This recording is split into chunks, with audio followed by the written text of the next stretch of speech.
সবাই ভালো আছো? এমএম স্টাডি জোনের পক্ষ থেকে তোমাদের সকলকে স্বাগত। আজকে আমি ট্যাগ কোশ্চেনের অবশিষ্ট অংশ নিয়ে আলোচনা করব। আমি আমার প্রথম ক্লাসে ট্যাগ কোশ্চেনের প্রথম অংশ নিয়ে আলোচনা করেছি। ওখানে আমি স্টেটমেন্টের সাথে কিভাবে কোশ্চেন ট্যাগ জুড়ে দিতে হয় এবং অক্সিলারি ভার্ব কিভাবে বসাতে হয় এবং সাবজেক্ট হিসেবে কি বসে সেটা আলোচনা করেছি। আজকে আমি আলোচনা করব স্টেটমেন্টের সাবজেক্ট অনেক সময় বিভিন্নভাবেই বসে, কিছু রুলস আছে, সেই রুলস সম্পর্কে। তোমরা অনেক সময় স্টেটমেন্ট দেখি ভয় পেয়ে যাও বা একটু ঘাবড়ে যাও, আমি সাবজেক্ট কী বসাবো। তুমি অক্সিলারি ভার্ব বসাতে পারতেছো, নট হবে না হবে কি না সেটাও তোমরা বসাতে পারতেছো, কিন্তু সাবজেক্ট কোনটা হবে সেই সম্পর্কে তোমাদের একটু কনফিউজ থেকে যাবে। আসো, আজকের ক্লাসে আমি এই কনফিউজটা তোমাদের দূর করতে চাই। আশা করি তোমরা এই ক্লাসটা মনোযোগ সহকারে দেখলে এই কনফিউজ তোমাদের আর থাকবে না। তাহলে শুরু করা যাক আজকের ক্লাস। স্টেটমেন্ট যদি শুরুতেই all of them, some of them, every one of them, most of them, none of them, everybody of them এরকম আরও থাকতে পারে, যদি এগুলোর শেষে দেম থাকে তাহলে আমরা প্রোনাউন হিসেবে সাবজেক্ট হিসেবে ট্যাগ কোশ্চেনে দে বসাবো। তাহলে clear? One of them, some of them, every one of them, none of them, যাই থাক, যদি দেম থাকে তাহলে আমরা ট্যাগ কোশ্চেনে সাবজেক্ট হিসেবে দে বসাবো। উদাহরণ দেওয়া যাক, all of them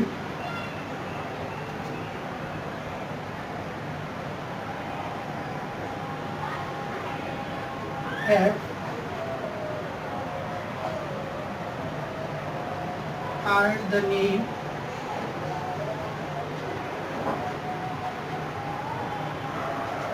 of Messi.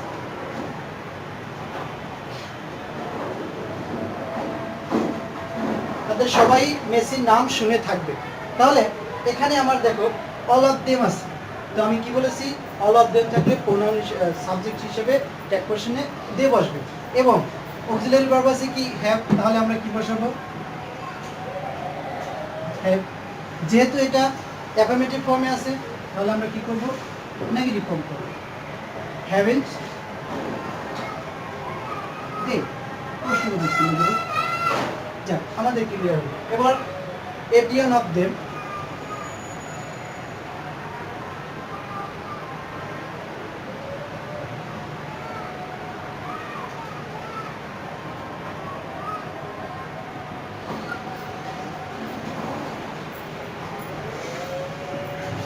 cleaned the room, every one of them আছে, তাহলে আমি কি করব, এখানেও বসাবো। এখানে দেখো আমাদের অক্সিলারি ভার্ব নেই, আছে কি, মেইন ভার্ব। মেইন ভার্বটা আমাদের কোন ফর্মে আছে, ভি2 তে আছে। তো ভি2 থাকলে আমরা কি জানি যে অক্সিলারি ভার্ব হিসেবে ডিড বসবে, ডিড বসালো। তারপরে যেহেতু এটা অ্যাফার্মেটিভ আছে আমাদের নট বসাতে হবে, অর্থাৎ ডিড নটের সংখ্যারূপ ডিডন্ট। আর সাবজেক্ট হিসেবে আমরা দে বসাবো, এটা তো আগেই বলেছি, প্রশ্নগুলো চিনিয়ে দেবো, শেষ। আরেকটি উদাহরণ দেওয়া যাক,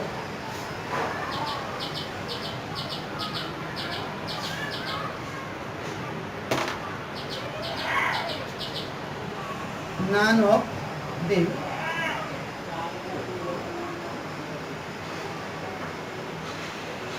go to market.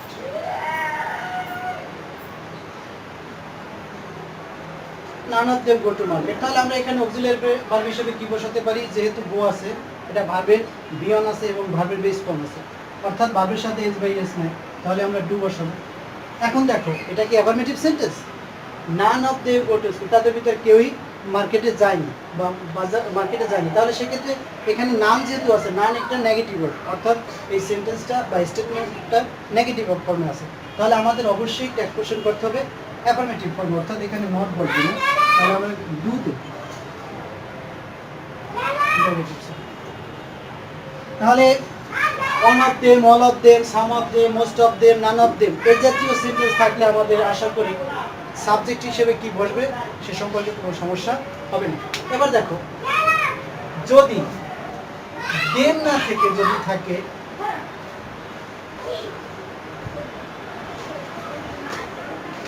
ইউ থাকে, দেখো একদম ইজি ব্যাপার, যদি ইউ থাকে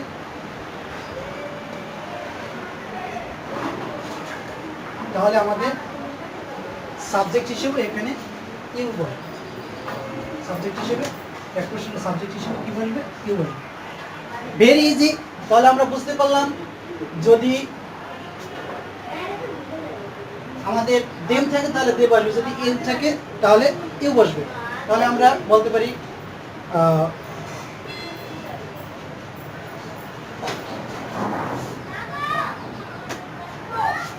every one of you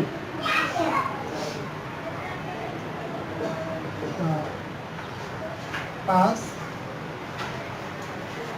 in the exam।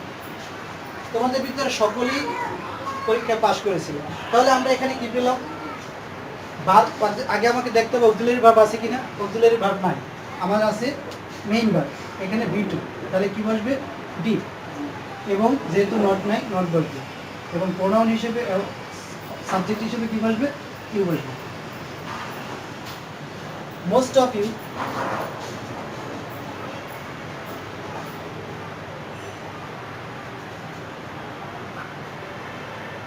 Play win, অনেকেই ভালো খেলে। তাহলে আমাদের কি করতে হবে, যেহেতু মোস্ট অফ ইউ প্লে, এখানে V1 আছে অর্থাৎ ভার্বের বেস ফর্ম আছে, তাহলে আমাদের বসবে ডু, এবং তার সাথে নট বসবে, এবং কোনো সাবজেক্ট হিসেবে আমার বসবে ডি। তাহলে all of you, some of you এগুলো থাকলে আমরা কি নিয়মে ট্যাগ কোশ্চেন করতে হবে সেটা বুঝতে পেরেছি। আশা করি এই ব্যাপারে আর তোমাদের কোনো কনফিউজ থাকবে না। এবারে আসো, আমরা যদি ইউ এর জায়গায় আজ বসে, এগুলো সব ঠিকই থাকবে। এখানে যদি আমরা আজ বসাই, আজ আজ আজ আজ, তাহলে আমাদের কি করতে হবে, যদি আজ বসে তাহলে সাবজেক্ট হিসেবে আমাদের এখানে ইউ এর পরিবর্তে কি বসবে, উই। তাহলে আমরা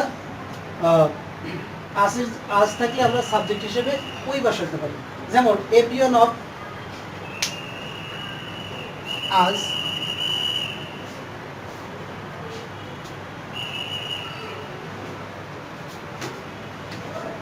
everyone of us have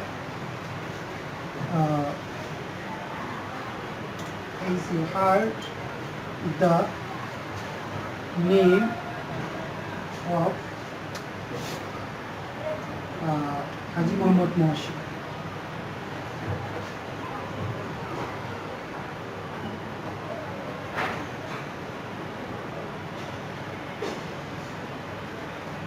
তাহলে everyone of us have heard the name of Haji Mohammad Mohsin. এখানে অক্সিলারি ভার্ব আছে, একটু দেখো তো। হ্যাঁ, অক্সিলারি ভার্ব কি, হ্যাঁ, যদি অক্সিলারি ভার্ব থাকে নিয়ম হচ্ছে অক্সিলারি ভার্বটা বসাতে হবে। তারপরে এটা যেহেতু অ্যাফার্মেটিভ সেন্টেন্স, তাহলে আমাকে কোশ্চেনটাকে নেগেটিভ করতে হবে, এবং যেহেতু এভরিওয়ান অফ আস আছে এর জন্য উই দিতে হবে। তাহলে clear, none of us, none of us respect the life।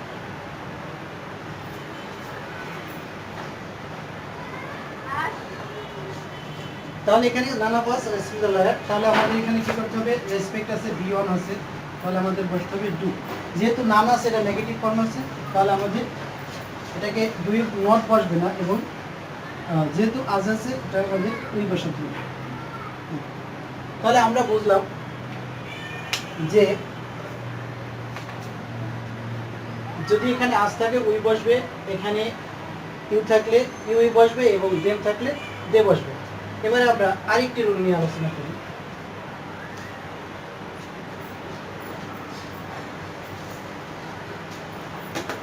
যদি দে থাকে, এভরিবডি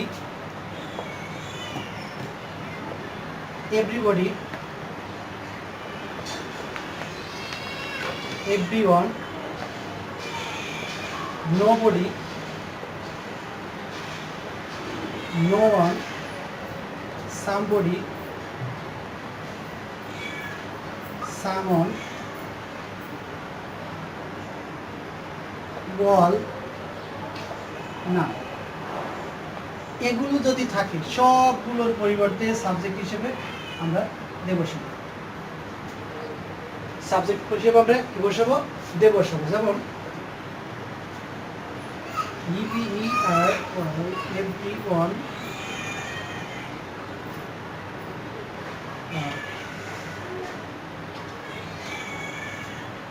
goes to school। অর্থ কি?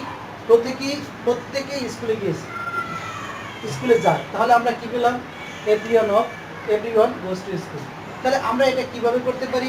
প্রথমেই আমরা সাবজেক্ট হিসেবে অক্সিলারি ভার্ব বসাবো। দেখো এখানে গোস আছে, তাহলে নিয়ম অনুযায়ী আমাদের অক্সিলারি ভার্ব বসে ডাজ, কিন্তু আমরা সাবজেক্ট হিসেবে কি বসাবো? দে। যেহেতু এভরিওয়ানের পরিবর্তে দে বসে, তাহলে আমরা কি এখানে ডাজ বসাতে পারবো? তোমাদের কি মনে হয়? দেখো আমরা এখানে আসলে নিয়ম অনুযায়ী যদিও ডাজ বসে, কিন্তু আসলে ডাজ বসাতে পারবো না। কেন? কারণ দে হলো থার্ড পারসন, কোন নাম্বার? Plural number. এবং ডাজ ভার্বের সিঙ্গুলার নাম্বার না প্লুরাল নাম্বার? অবশ্যই সিঙ্গুলার নাম্বার। তাহলে আমরা জানি সিঙ্গুলার ভার্ব বসে সিঙ্গুলার সাবজেক্টের সাথে, আর প্লুরাল ভার্ব বসে প্লুরাল সাবজেক্টের সাথে। যেহেতু ডাজ সিঙ্গুলার, আমি যদি ডাজ লিখে দে দেই তাহলে সেটা সঠিক হলো না। এই জন্য এখানে আমাদের ডু লিখতে হবে।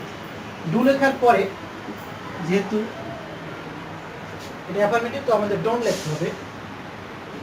তারপরে যেহেতু এভরিওয়ান আছে দে। এবার বলতে এভরি স্টুডেন্টস বা এভরি স্টুডেন্টস is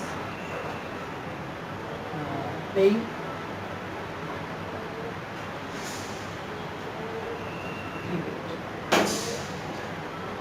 সকল শিক্ষার্থীরাই ক্রিকেট খেলছে। এখন দেখো প্রত্যেক শিক্ষার্থী ক্রিকেট খেলছে, তাহলে আমাদের এখানে অক্সিলারি ভার্ব আছে আর, তাহলে আমরা কি এখানে ইজ আছে, আমরা কি এখানে ইজ বসাবো? ইজ যদি আমরা বসাই তাহলে তারপরে বলবে দে।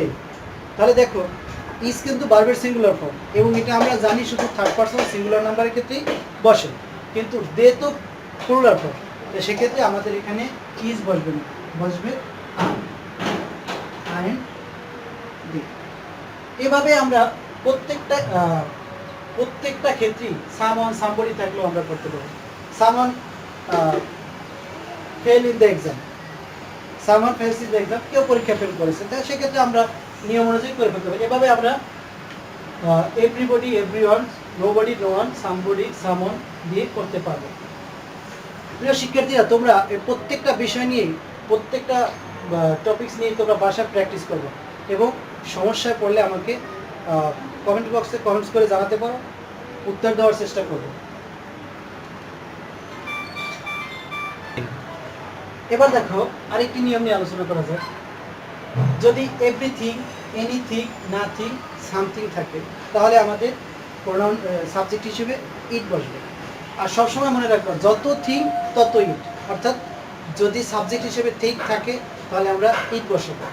আর সবসময় এগুলো মনে রাখবো, এগুলো দিয়ে সাবজেক্ট অ্যাফার্মেটিভ সেন্টেন্স, অ্যাফার্মেটিভ বা নেগেটিভ সেটা জানা যায়। যেমন এভরিথিং, এটা প্রত্যেকেই, এটা হাবোধক, অর্থাৎ স্টেটমেন্টটাও হাবোধক হবে। আর এনিথিং, এটা হাবোধক, যে কোনো কিছু হাবোধক হবে।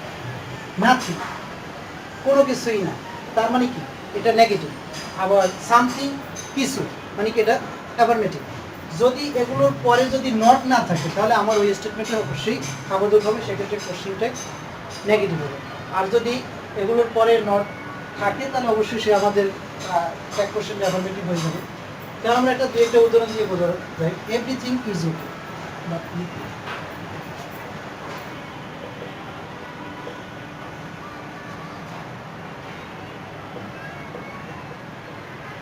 Everything was okay. এখানে অক্সিলারি ভার্ব হচ্ছে ওয়াজ, তাহলে আমি শুরুতেই ওয়াজ লিখবো।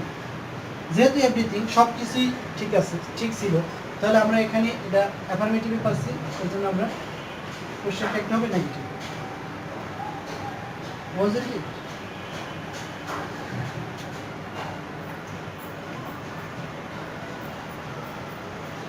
Nothing is impossible.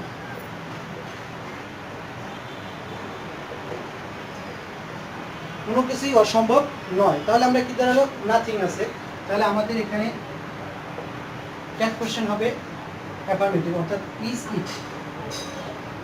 যত ঠিক তত ইট, আমরা ঠিক থাকি ঠিক বসাবো। প্রিয় শিক্ষার্থীরা, আজকে ট্যাগ কোশ্চেনের আমি সাবজেক্টের বিভিন্ন বিষয় নিয়ে আলোচনা করলাম। আশা করি তোমরা বুঝতে পেরেছো। যদি সমস্যা থাকে আমি আবারও বলছি, তোমরা কমেন্ট বক্সে অবশ্যই কমেন্ট করে জানাবে। আর আমাদের এই স্টাডি টুল এর পক্ষ থেকে তোমাদের সকলকেই স্বাগতম। ভিডিওটি যদি ভালো লাগে অবশ্যই লাইক কমেন্ট শেয়ার করবে এবং ভিডিওটি সাবস্ক্রাইব করে আমাদেরকে আরও উৎসাহিত করবে, যাতে আরও সুন্দর করে তোমাদেরকে আমরা ক্লাসগুলো উপহার দিতে পারি। তোমাদের আগ্রহ থাকলে আমাদের ক্লাস করার কাজ করার আগ্রহ আরও অনেক বেড়ে যাবে। তাই তোমাদের কাছে রিকোয়েস্ট, তোমরা অবশ্যই চ্যানেল সাবস্ক্রাইব করবে, লাইক কমেন্ট এবং শেয়ার করবে। আমি পরবর্তী ক্লাসে ট্যাগ কোশ্চেনে আরও গুরুত্বপূর্ণ কিছু বিষয় আছে, এটা নিয়ে আলোচনা করব। সেটা আমার হবে ট্যাগ কোশ্চেনের 3 নম্বর ক্লাস। ততক্ষণ পর্যন্ত সবাই ভালো থাকো, সুস্থ থাকো। এগুলোই আমার আজকের কথা শেষ করছি। আল্লাহ হাফেজ।